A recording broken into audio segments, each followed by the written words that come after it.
Primeiro, qual que é o negócio da Tembici? O negócio da Tembici é transformar o ir e vir das pessoas. Então, é como a gente pode oferecer novas soluções de mobilidade para as pessoas dentro da cidade. Então, a reflexão que a gente faz é, será que a forma que a gente se locomove hoje dentro dos nossos centros urbanos é a forma mais eficiente? Então, essa é a provocação da onde nasceu a Tembici. E aí a gente entendeu muito a bicicleta com um papel fundamental nessa transformação. Então, foi daí que veio a empresa. Hoje, como é que vocês trabalham? Porque vocês têm bicicletas. Como é que as pessoas veem a Tembici? A Tembici hoje é a maior empresa de micromobilidade da América Latina. A gente faz projetos, do que a gente chama de bicicleta compartilhada, que é justamente ofertar esse serviço de bicicletas compartilhadas dentro das cidades. E a gente tem esses projetos hoje em 14 cidades na América Latina, nas grandes cidades do Brasil, então São Paulo, Rio, Recife, Porto Alegre, a gente tem também Buenos Aires e Santiago. É que o nosso modelo de negócio, ele também contempla uma parte de patrocínio.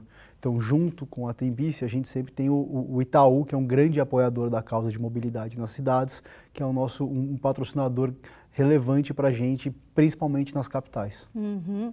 E de onde surgiu esse nome, Tembici? Essa foi uma história engraçada.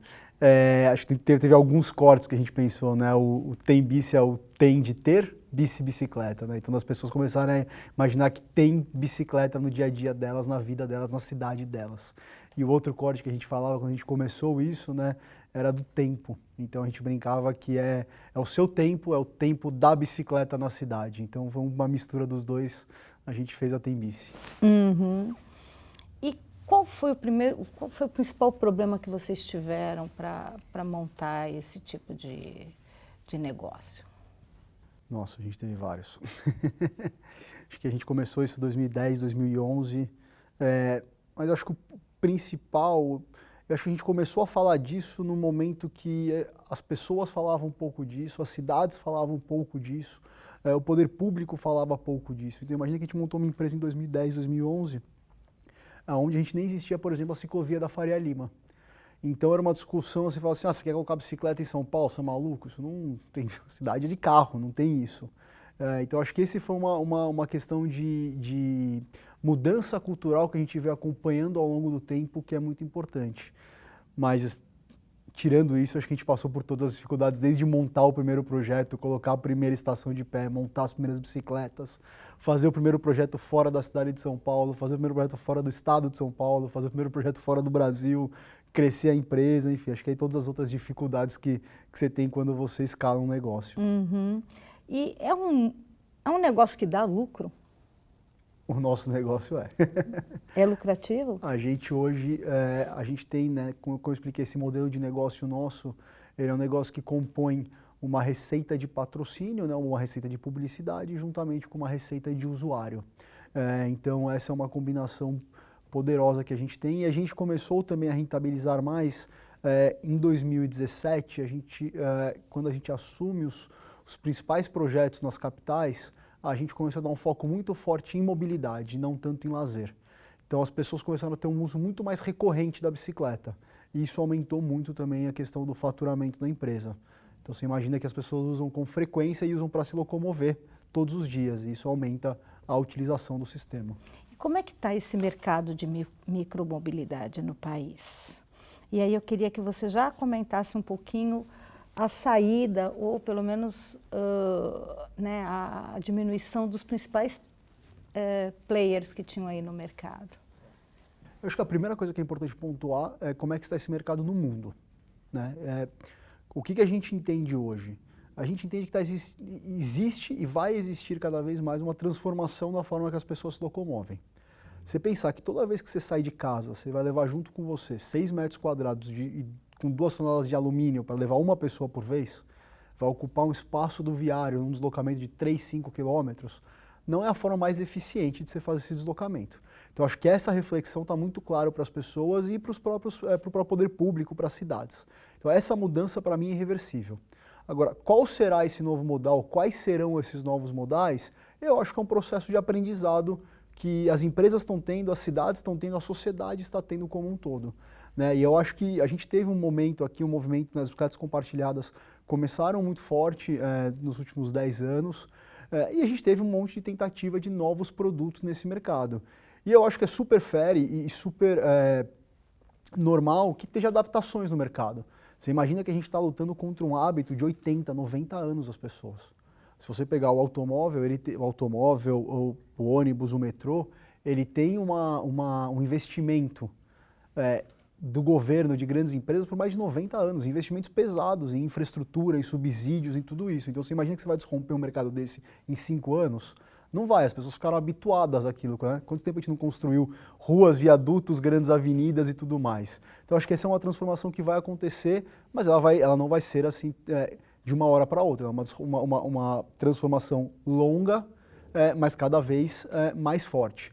Então, acho que este movimento, e aí não só de Brasil, o movimento mundo, as empresas estão adaptando para entender quais são esses modais, quais são esses novos modelos de negócios, dado que uma coisa é certa, as pessoas não vão mais utilizar um objeto desse tamanho para se locomover curtas distâncias nas cidades. Não faz sentido do ponto de vista de eficiência daquele deslocamento. Você acha que nesse novo mercado tem espaço, por exemplo, para veículos pequenininhos como o tuk-tuk, que se usa muito na Índia, na China? Você acha que isso cabe nessas grandes cidades aqui do Brasil? Olha, eu acho que, já, claro, né, como você comentou, China, Índia já tem um pouco mais esse hábito desse tipo de modal. Aqui a gente não, né, no Ocidente a gente tem muito menos. Acho que pode ter o espaço, e eu acho que isso que vai ser legal de ver acompanhar nos próximos anos, né? Quais são esses modais, qual o momento que ele vai funcionar bem, e acho que tudo isso vai ser um aprendizado do mercado e essa transformação vai acontecendo de acordo com esse aprendizado. Qual é o principal erro aí, ou então se existem algumas coisas que você tem a pontuar sobre os problemas que essas outras empresas enfrentaram, como a Grow, como a Green, onde elas estavam errando para saírem do mercado? Olha, eu não vou comentar aqui o que os outros erraram, né? O que eu acho que é importante a gente ter em mente é uma coisa que a gente trabalha muito isso na Tembici, isso é uma transformação de médio e longo prazo. Mudar hábito de pessoas, mudar a infraestrutura de cidades, mudar a forma que você lida com a cidade, com o seu deslocamento, não é uma mudança rápida, ela é uma mudança de médio e longo prazo. Eu acho que isso é muito importante a gente ter em mente quando a gente está dentro dessa indústria, né? Mas uma vez que você está, acho que com o produto certo e bem posicionado, eu falo por nós, a gente o ano passado teve números de crescimentos muito bons. A empresa bateu mais de 22 milhões de viagens, a gente cresceu, triplicou o número de viagens, né? Então imagina que hoje a gente tem, nessas 14 cidades na América Latina, a gente tem 16 mil bicicletas. Essas 16 mil bicicletas, elas realizam mais de 80 mil viagens por mês. Então são 80 mil viagens por dia, perdão. Então você imagina que cada bicicleta dessa roda 5, 6 vezes por dia. Então as pessoas estão cada vez mais adquirindo esse hábito, e acho que também uma outra coisa importante é também o hábito da economia compartilhada que vem junto nesse negócio. Uhum. Porque você falou o seguinte, que a Tembici não tem crise, né? Você acabou de dizer que vocês estão crescendo, que vocês... Então, a crise não pegou vocês.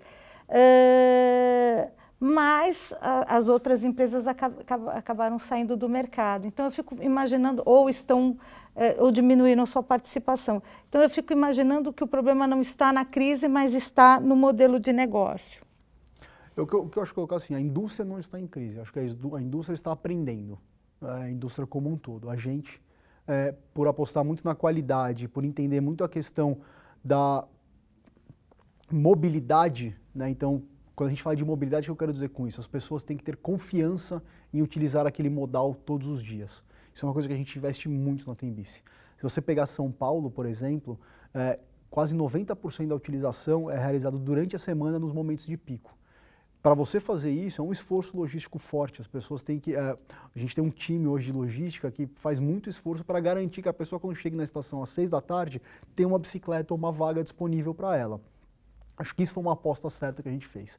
Apostar que é um sistema de mobilidade, de dia a dia das pessoas, e um sistema que tem que ter qualidade. Uhum. E com a tecnologia, a gente vai, cada vez as pessoas vão se deslocar menos, né? Já tem o trabalho em casa, já tem... E o que vão ser as cidades daqui a 20 anos? O que você imagina? Eu acho que o ser humano, eu falo por mim pelo menos, eu me vejo deslocando cada vez mais, então não sei se vai ser menos. Mas eu acho que essa é a gente brinca lá que é uma contratendência, né? Eu vejo as cidades cada vez mais humanas, eu vejo as cidades cada vez mais abertas para as pessoas. Eu acho que a tecnologia nesse sentido não é uma questão que vai fechar mais as pessoas dentro dos seus espaços, eu acho que o contrário. Eu acho que a gente vê hoje em grandes cidades, em várias cidades do mundo, você vê proibição do automóvel abrindo o centro expandido para as pessoas, você vê cada vez mais ruas de circulação de pedestres. Eu acho que isso é uma tendência muito legal, de ocupação do espaço público de uma forma mais racional. E você acha que isso é irreversível? Quer dizer, a gente não... o lobby, né, essa indústria das toneladas, dos carros, ela não vai suplantar esse movimento das bicicletas e no futuro a gente vai ficar sem bicicleta porque os carros vão tomar conta de novo. Você acha que é um movimento irreversível? Eu acho que é um movimento que está sendo liderado pelas próprias pessoas. As pessoas estão repensando seus hábitos. As pessoas hoje, né, não tem mais aquela necessidade de ter 2, 3, 4 vagas de garagem na sua casa. As pessoas não têm mais aquela necessidade de ter o automóvel. Então acho que tem uma mudança de comportamento das pessoas que está levando isso. Eu acho que a indústria do automóvel vai se reinventar nesse sentido, já está se reinventando. E eu não acho nem que acho que é uma questão de eficiência, uma questão de números. Quando você pega hoje, você tem que 70% da infraestrutura da cidade hoje, ela serve ao automóvel. 30% serve aos outros modais. Seja calçada, faixa de ônibus, ciclovia, ponto de estação de metrô, enfim. Porém, 70% dos deslocamentos da cidade são realizados pelos outros modais e 30% pelos automóveis. Qual que é a lógica que você tem? Você tem 70% da infraestrutura servindo a 30% dos deslocamentos.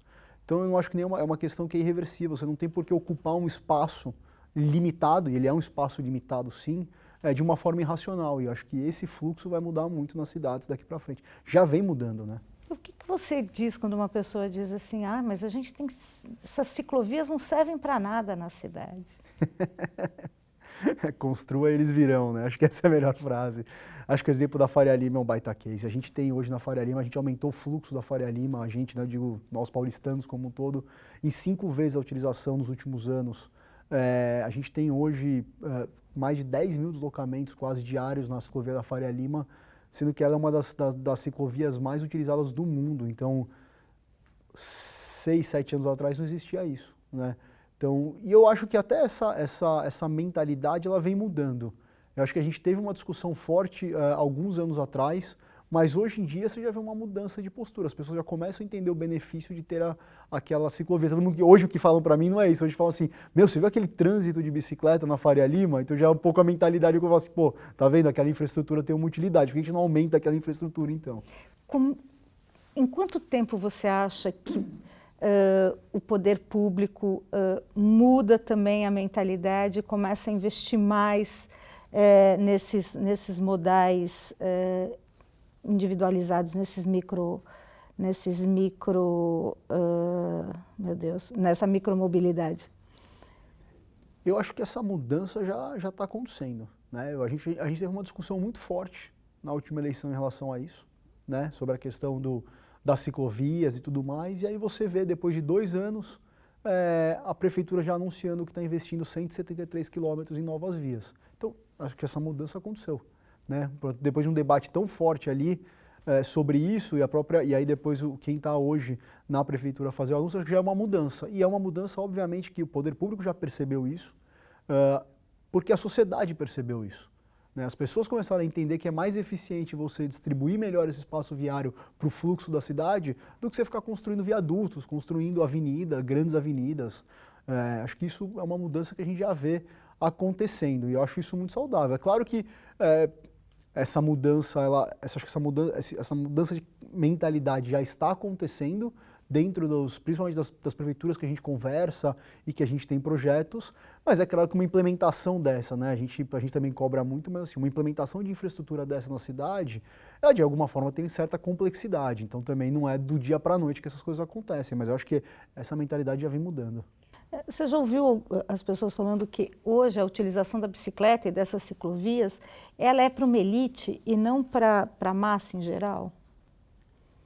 A gente já ouviu algumas coisas, acho que no começo tinha um pouco mais isso, porque falava assim, vocês estão só na Faria Lima, vocês estão só na Zona Sul, e o que não é uma verdade, tá? Assim, no Rio de Janeiro, por exemplo, o nosso maior fluxo é no centro da cidade. Aqui na Faria Lima, pra gente, acho que esse é um dado super legal que a gente sempre ressalta, 70% das pessoas que usam o nosso sistema, elas vêm da região afastada da cidade. Não é quem mora nessa região. Então, no fim, ele é um modal que serve a essa região, mas para as pessoas que trabalham ou se locomovem nessa região, não necessariamente que moram nessa região. Então, acho que esse é um número que corrobora um pouco isso. No fim, a gente está ofertando, se você pegar a bicicleta hoje, né, o Bike Itaú, o Bike Sampa que a gente tem aqui, ele é o modal mais barato para a pessoa que desce da estação Faria Lima, ele é o modal mais barato para se locomover 3, 5 quilômetros. Então, é uma opção sim para as pessoas que necessitam se locomover nesse centro expandido das cidades. Uhum. E quais são as iniciativas para aumentar a segurança dos usuários? O que vocês têm feito para melhorar isso? Olha, como eu te comentei, a gente tem 10 anos nesse negócio, né? A gente trabalhou diversos tipos de projetos. Desde a gente fez, por exemplo, ciclofaixas, essas ciclofaixas de domingo que a gente tem aqui, a gente fez isso em Recife, Salvador.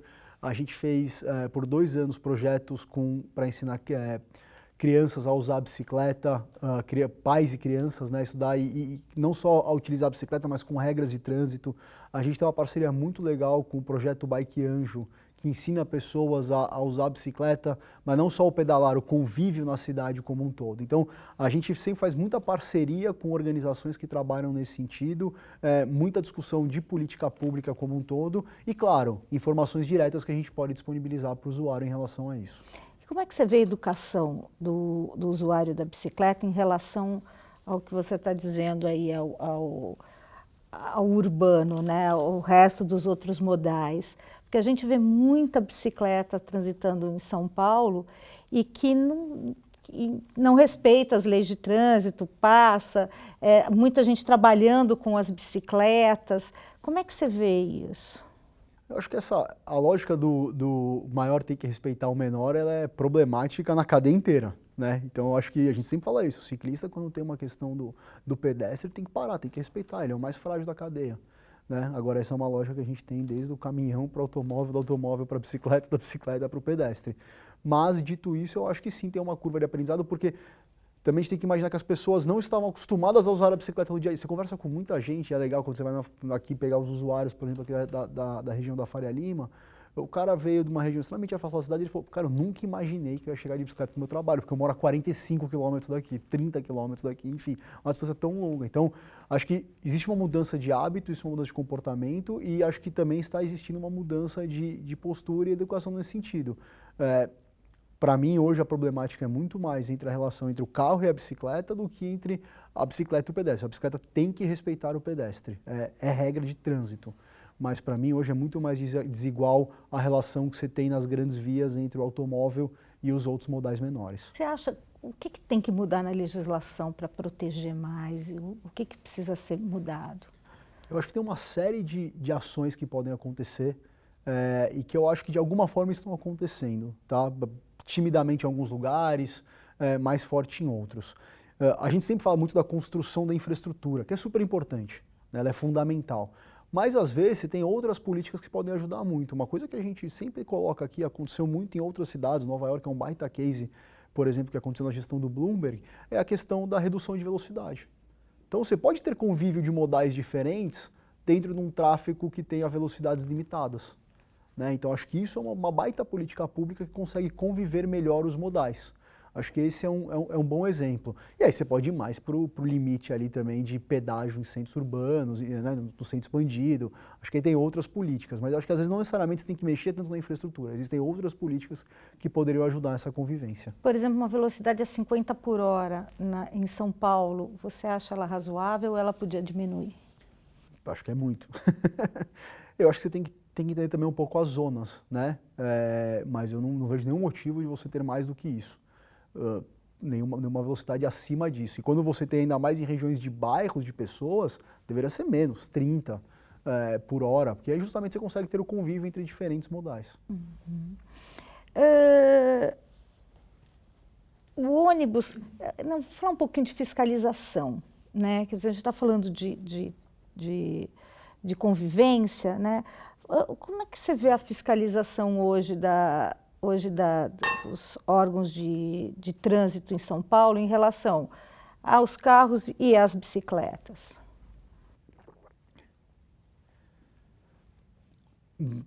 Não sei se eu entendi direito a sua pergunta. Quando você fala isso, você está querendo dizer o quê? Eu queria saber o seguinte, quer dizer, hoje a gente vê, né, o trabalho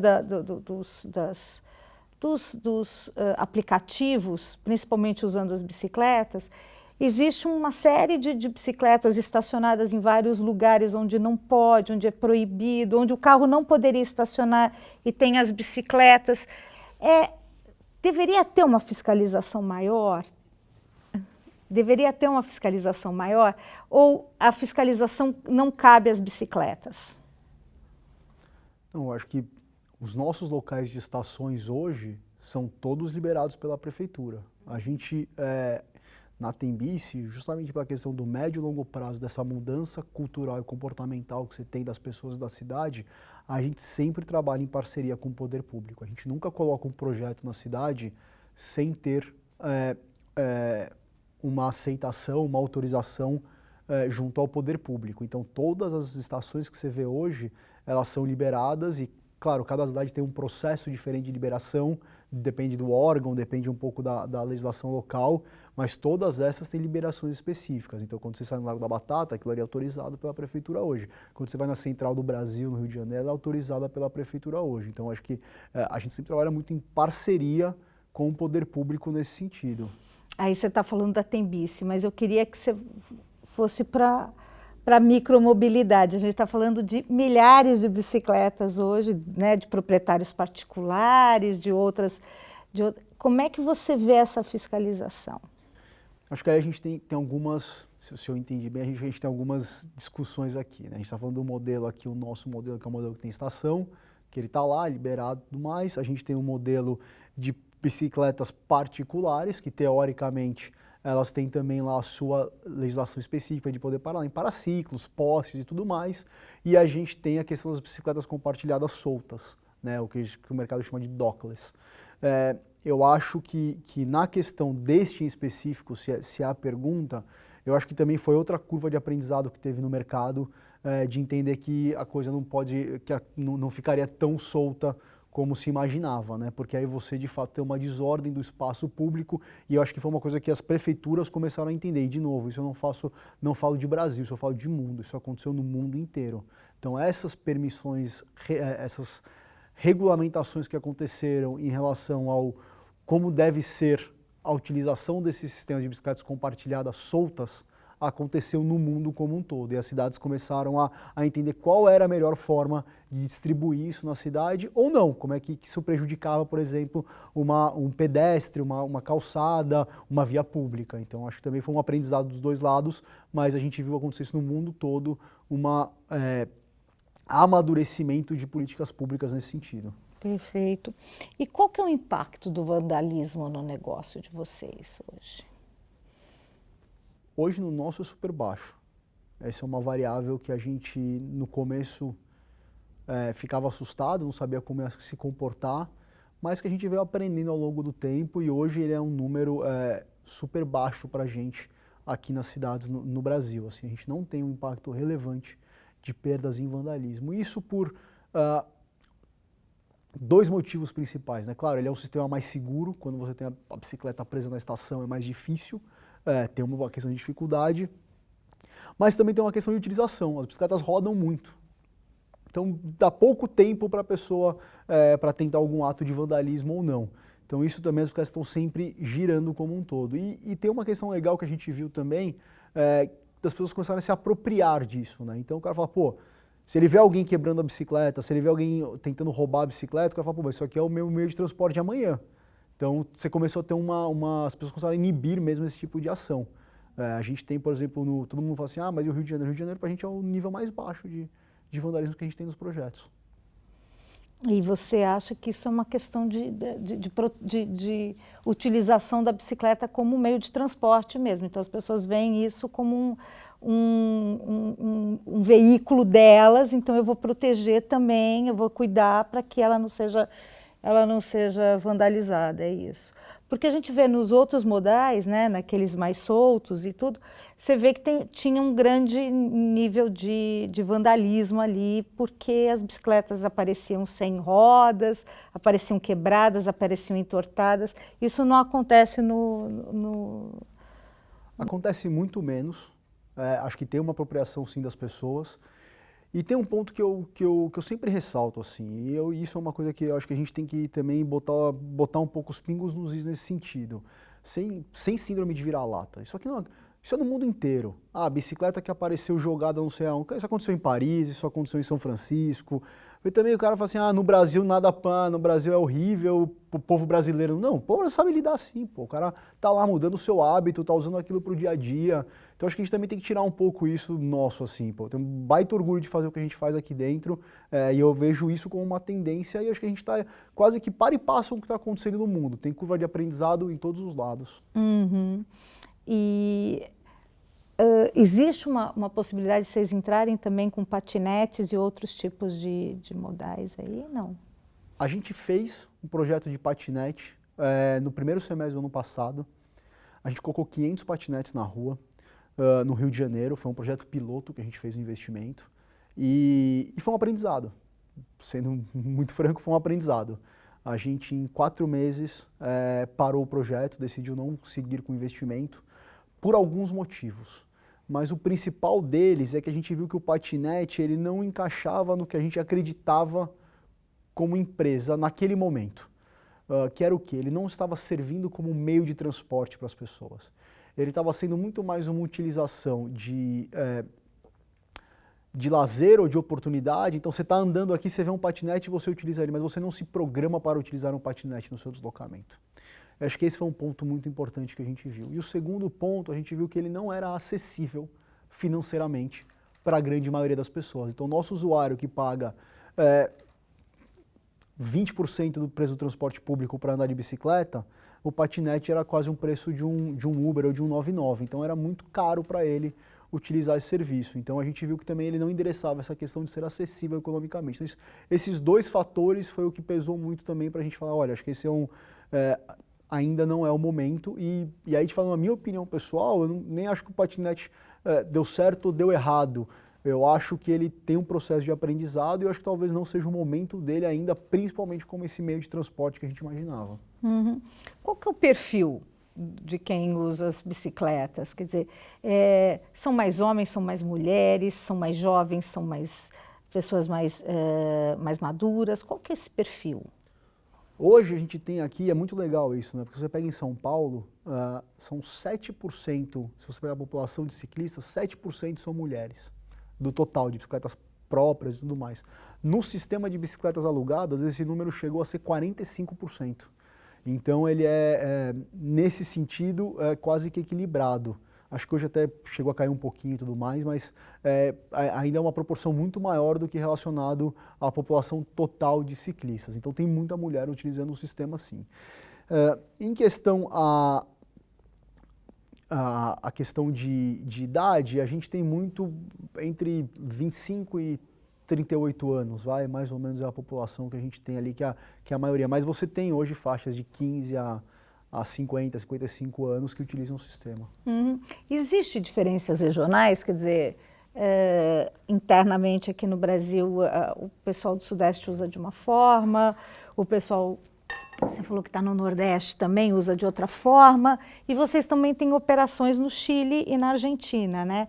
Tem essa diferença regional e inter-países? Eu acho que tem uma diferença de hábito da cidade. O que eu quero dizer com isso? O carioca está muito acostumado a andar a pé e usar a bicicleta no dia a dia. né? Então acho que isso até pela dinâmica da cidade, você pega ali o centro do Rio de Janeiro, a zona sul do Rio de Janeiro, é assim, é borbulhando de pessoas na rua e de bicicletas. Os sistemas compartilhados, o sistema compartilhado ali é muito utilizado. Então o que a gente vê um pouco comparando assim, o carioca, ele pensa na bicicleta para qualquer tipo de deslocamento, seja para ir para a universidade, seja para ir para academia, para a praia, para o trabalho, ele pensa na bicicleta como uma opção. Então aquilo está enraizado. Aqui em São Paulo, né, e São Paulo é um pouco similar com Santiago nesse sentido, as pessoas pensam como uma opção para você ir e voltar do trabalho, mas muitas vezes não pensam para outras formas de deslocamento. Então está menos enraizado para pensar em qualquer tipo de deslocamento. Então acho que essa é uma diferença que a gente vê. A gente vê o Rio, Buenos Aires, né, as duas cidades muito propensas a uma utilização frenética da bicicleta, então ela usa para qualquer coisa.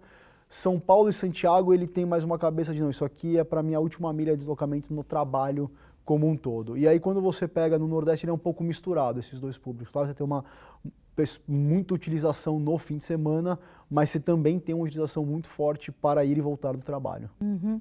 Como é que vocês escolhem as bicicletas? Quer dizer, existe um estudo de ergonometria, um estudo algum estudo que vocês fazem para definir, não, nós vamos pôr essa bicicletas sem marchas. Como é que vocês escolhem essas bicicletas? Acho que esse foi falar como a gente escolhe parece, né, meio... Acho que esse foi um processo de aprendizado ao longo dos 10 anos, assim, né? Acho que eu te falaria como é que a gente errou e acertou nesse processo. E foi engraçado, porque também foi uma coisa que a gente viu acontecer no mundo inteiro desde que a gente começou isso, né? No começo, a gente tinha uma bicicleta convencional que a gente adaptava para um sistema de bicicleta compartilhada. E aí você tinha um monte de problema, porque era uma bicicleta, às vezes você tinha um tipo de cano ou de altura e tudo mais que não servia para todo mundo. Então, era ruim, servia para algumas pessoas, não servia para todo mundo. Mas era como começou, né? Você pegava uma bicicleta convencional, botava um pino na frente e ligava lá numa estação. Foi como a gente começou, na verdade. E muitas empresas começaram assim também. Depois de um tempo, teve, claro, vários estudos, aprimoramentos e tudo mais. Falaram assim, cara, como é que é uma bicicleta padrão que consegue se adaptar a um maior número de pessoas?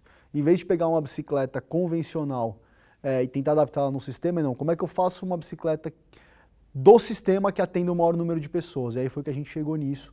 A gente trabalha junto com uma empresa canadense nesse sentido, que é a maior fornecedora de bicicletas compartilhadas do mundo, e eles têm esse modelo. Então você consegue regular muito a questão do banco, a altura do guidão é uma altura quase que universal, então não importa muito questão de altura, peso, enfim, tudo isso você consegue equilibrar, porque a bicicleta foi construída para ser uma bicicleta universal que comportasse diferentes tipos de uso. Tanto que quando você olha na Faria Lima, você vê o cara com o banco lá em cima, a gente com o banco lá embaixo. Acho que é um pouco isso. Uhum. O sucesso da Tembici está muito vinculado ao crescimento das ciclovias em São Paulo. É correto? Não, acho que o sucesso da Tembici está vinculado à mudança de comportamento das pessoas, a como as pessoas estão repensando o seu ir e vir todos os dias. E eu acho que a ciclovia, é claro, é um fator que ajuda a essa reflexão, mas como eu te falei, tem uma série de outras iniciativas e ações, como questão também de diminuição de velocidade, convivência de modais que também ajudam. Eu acho que todo esse arcabouço faz com que as pessoas repensem. Faz sentido eu pegar um automóvel para andar 2, 3 quilômetros e perder 30 minutos para fazer isso? Ou eu em 10 minutos chego de bicicleta nesse local?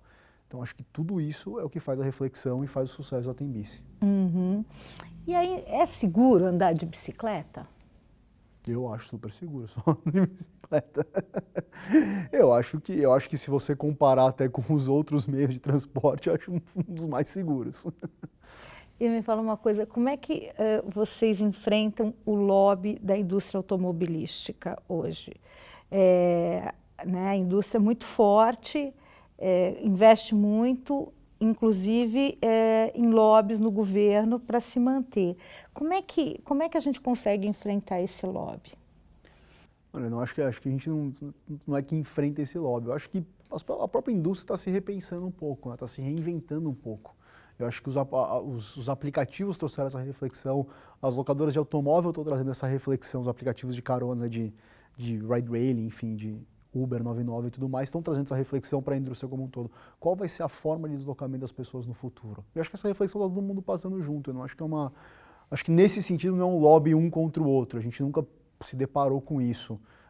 Acho que essa reflexão está vindo quase que ao mesmo tempo entre todos os players que atuam nesse mercado de mobilidade. E eu acho que tem players até da indústria do automóvel que já estão avançados nesse sentido e começando a investir nesses micromodais, né? Então você já vê alguns movimentos lá fora da indústria adquirindo e fazendo testes com empresas nesse sentido. Uhum. E qual vai ser a forma de mobilidade do futuro? Eu acho que não vai ser uma só, né? Acho que com certeza não será uma só, acho que uma composição delas. Mas não pode ser uma composição tão desigual como você tem hoje. Para mim, vai ser uma composição entre transporte de massa, principalmente para quem anda distâncias mais longas. Então, é fundamental você ter infraestrutura de ônibus, VLT, BRT, metrôs, combinados com esses micromodais. Então, se você fala assim, como vai ser, eu acho que esta combinação é muito poderosa para o futuro, porque você vai ter um aproveitamento muito melhor da infraestrutura na cidade. Então eu brinco que para mim vai ser o dia que você olhar para a Paulista, em vez de ter 8 faixas de carro e 2 de ciclovia, ser 8 de ciclovia e 2 de carro. E aí a gente está falando de futuro em quantos anos? Acho que essa é uma mudança que está se acelerando, né? Você viu o que está acontecendo nos últimos 5 anos, que já aconteceu quando você pega aqui, do nosso lado aqui na Faria Lima, acho que é uma mudança que está acontecendo muito rápido. É claro que tem vários fatores, mas eu acho que em 10 anos a gente vai ter uma cidade completamente diferente. E as bicicletas elétricas, elas são uma tendência? Total. Acho que a bicicleta elétrica, ela ajuda muito nessa discussão também, porque ela facilita muito a locomoção para outros perfis de pessoas e para outros relevos de cidade ou distâncias que você precisa percorrer. Então, uma bicicleta elétrica hoje, ela pega uma nova população que gostaria de usar a bicicleta, mas às vezes não quer pegar a bicicleta normal. Ela ajuda, por exemplo, as pessoas que querem ir daqui até a Paulista num relevo diferente, não estão acostumadas a fazer. Ela ajuda quem quer andar 8, 10 quilômetros e não só 3, 5 e se sente mais confortável numa bicicleta elétrica. Então, acho que sim, acho que a bicicleta elétrica ela vai mudar muito o comportamento e vai ajudar muito acelerar muito essa mudança de comportamento das pessoas na cidade. Ela não funciona como a última milha, né? Ela aumenta essa milha em bastante tempo, né? Ela aumenta essa milha, ela aumenta a possibilidade de relevos diferentes. Então, sim, eu acho que ela vai ser super importante nessa cadeia. A gente está super confiante que vai ser a gente está olhando muito esses projetos de bicicletas compartilhadas que estão acontecendo no mundo, também está começando agora, né, a questão da bicicleta, nem vou chamar de bicicleta elétrica, o pedal assistido, né? Então, quando você pedala, ela pedala junto com você e te ajuda, ela te assiste na pedalada. E a gente vê alguns projetos que começaram nesse sentido. Barcelona teve um case de sucesso muito legal, Montreal tem um case de sucesso muito legal. Então a gente está acreditando muito que no futuro isso aqui vai ser um baita case aqui no Brasil. E vocês estão pensando em colocar as bicicletas elétricas também? Não? Teremos novidades em breve, mas a gente fez um projeto teste em São Paulo, um projeto piloto em São Paulo, com 20 bicicletas elétricas, e foi um sucesso. Assim, as bicicletas rodaram 3 vezes mais que a convencional. Então a gente viu de fato que existe uma adesão, as pessoas aderem muito fácil à bicicleta do pedal assistido. E aí,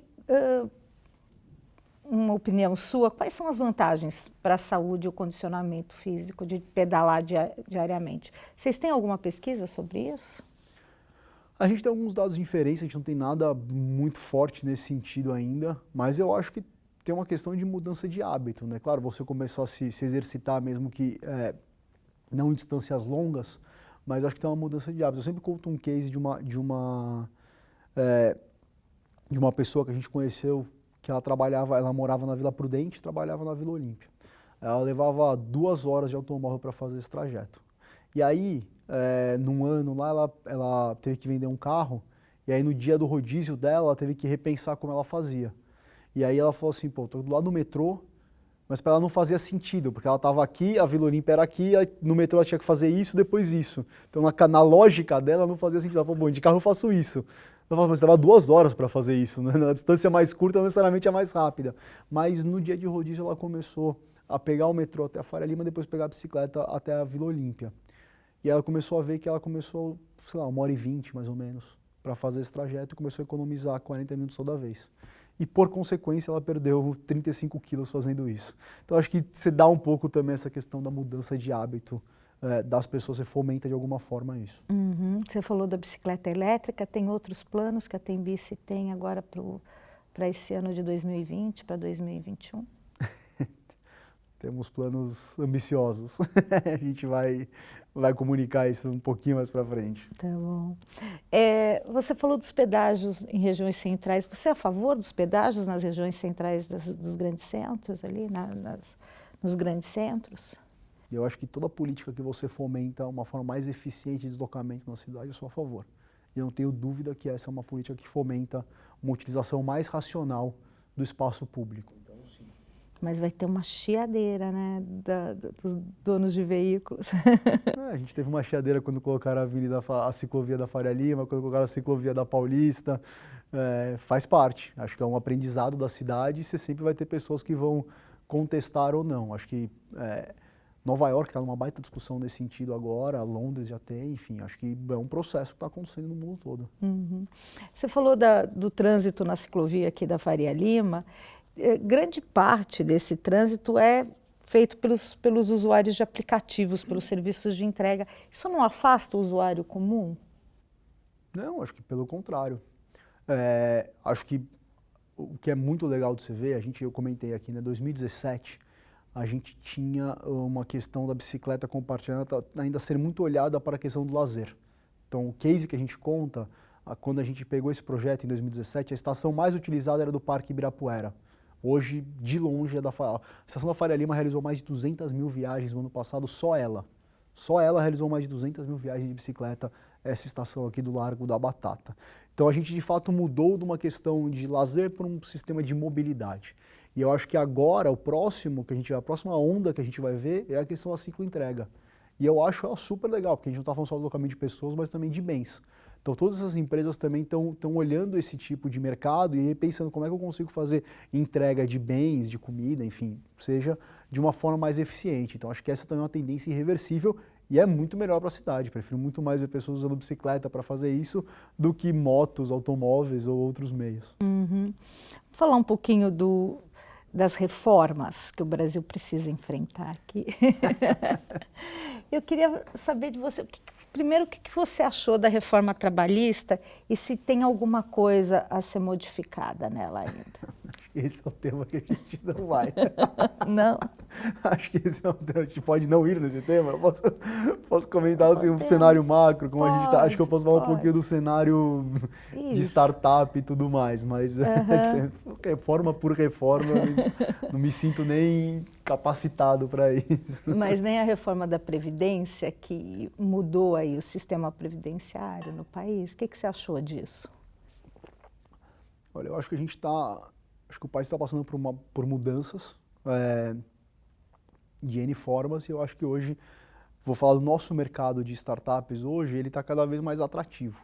Então você acaba vendo muito mais investimento em startups, e a gente teve um recorde de investimento ano passado nesse sentido desse mercado que a gente chama de venture capital, né? Então, de empresas que estão começando, e acho que isso ajuda muito uma propensão de inovação, de tecnologia, de novos negócios no Brasil. Quando a gente começou 10 anos atrás, era um cenário completamente diferente.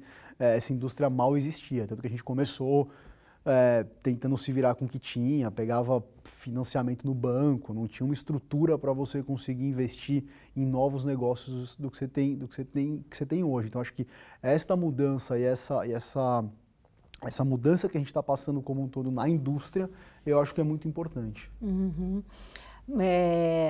Falando um pouquinho até de tecnologia, né? A tecnologia, muita gente acha que a tecnologia está tirando muito emprego, principalmente das startups. Está tirando muito emprego também da indústria. Como é que você vê essa questão do emprego versus tecnologia? Acho que isso depende de indústria para indústria. Eu conto um pouco o nosso caso na Tembici. A gente hoje tem quase 900 colaboradores em 3 países diferentes. A gente veio crescendo esse número de colaboradores ano a ano. Então, ano passado retrasado, né, a gente tinha 600, 3 anos atrás a gente tinha 300. Então, esse negócio veio crescendo e a gente foi, de fato, criando um mercado, um novo negócio e trazendo essa geração de emprego como um todo.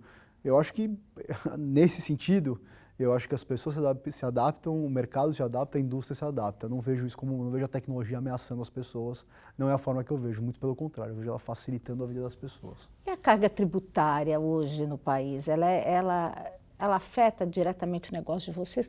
Onde daria para mudar e melhorar e facilitar para o mercado? No nosso mercado específico, a bicicleta hoje tem mais impostos que o automóvel.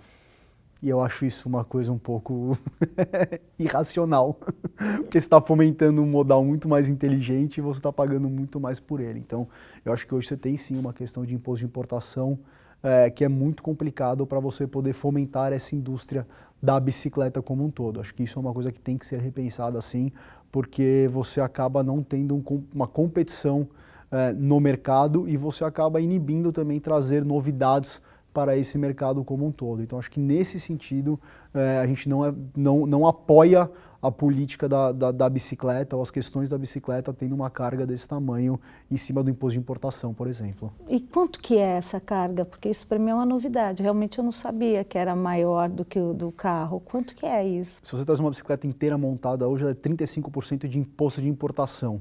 E aí você vai colocar todos os impostos em cima disso, você tem um cascateamento de impostos, esse número chega a 2 vezes. Se você colocar a bicicleta elétrica, então, fica um número muito alto. Uhum. E aí a gente estava falando dessa... você acha que na reforma tributária que o governo está tentando colocar, a questão dos impostos, nessa questão da importação, ele vai, existe algum pedido, existe algum lobby das startups ou do mercado de vocês em relação à reforma tributária? Vocês já fizeram algum pedido para o governo? Existe algum movimento de vocês para isso, não? Não. Nunca entramos nessa... Então você só tem dando tanta batalha para a gente comprar, a gente tem tanta briga, né? A gente tem que mudar como as pessoas locomovem, trazer políticas públicas locais. Acho que a gente tem muito desafio nesse sentido, mas eu te falo que o que eu acho que é ruim é porque você acaba tendo muitas cargas por indústrias específicas, aí não é uma regra clara, uma coisa que está para todo mundo. Então fica um pouco isso, né? Quem faz mais lobby leva. E aí eu vou te fazer uma pergunta que é... a gente tem muito funcionário público? Essa daí também vai. Essa daí é um sim ou não? Essa daí eu tô fora. Tá bom. Você vai pegar as últimas 4 dele e perguntar. Eu falo assim, pô, vou ter que limar. Você vai pra Disney quantas vezes no ano? Não. Tá bom. E aí me diz uma coisa, que dicas você daria para a pessoa ser um bom líder? Olha, eu acho que não é alguma questão de ser um bom líder ou não, mas eu acho que a gente sempre fala isso muito na Tembice, assim, né? A gente tem que ter uma questão de transparência com as pessoas. Quando você coloca a transparência como primeiro lugar, eu acho que você cria um tipo de relação diferente no ambiente de trabalho. Então, eu acho que, para mim, eu sempre brinco, assim, até um pouco egoísta, mas acho que a gente foi construindo uma empresa que a gente gostaria de estar todos os dias. E eu acho que isso é muito legal. Ter um ambiente desse é motivador para você ir todo dia. Então, eu nunca, em 10 anos que a gente está nisso, nunca acordei um dia e falei, putz, ali eu não queria estar. Eu me perguntava porque eu não estou lá antes. Então, acho que esse para mim é um ponto muito importante. Para construir esse tipo de ambiente, tem que ser um ambiente que você se sinta à vontade. E para sentir à vontade, acho que tem uma questão de transparência que é muito importante. Como é que você vê a questão da educação hoje? É importante as pessoas se formarem, terem diplomas? Como é que você vê essa questão da educação para trabalhar hoje no mercado de startups, por exemplo? Eu acho que tem muito aqui, né, esse mito de o cara que abandonou a faculdade deu certo. Eu não acho que tem regra para isso. Eu acho que as coisas... Primeiro, né, a definição do que dá certo ou não, acho que ela vai de cada um, né, do que você persegue para si mesmo.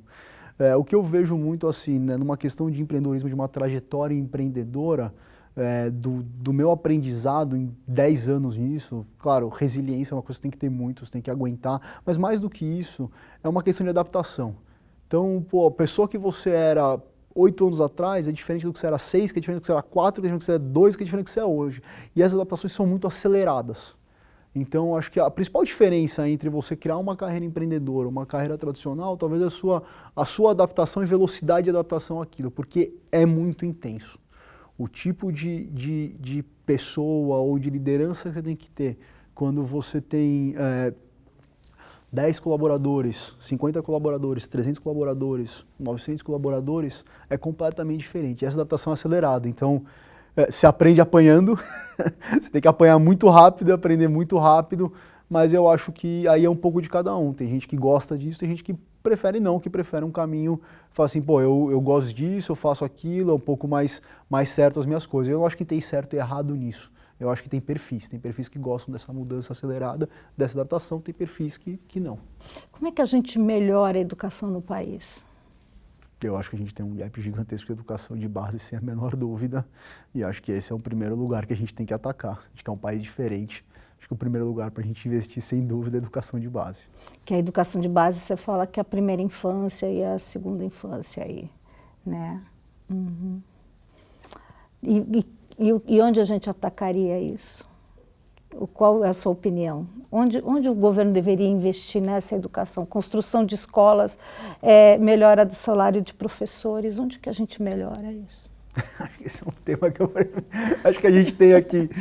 Vamos lá, eu não vou fugir da sua pergunta nesse sentido. Eu acho que sim, acho que a gente de alguma forma está acho que a gente tem hoje um pouco mais universalizada essa educação. Mas sim, acho que tem uma questão de valorização de professores, obviamente, que é necessário a gente fazer. Acho que tem também a questão depois do escola técnica, né? A gente vê isso muito lá fora e pouco aqui, que eu acho que é importante. Então acho que tem algumas frentes para a gente poder atacar nesse sentido.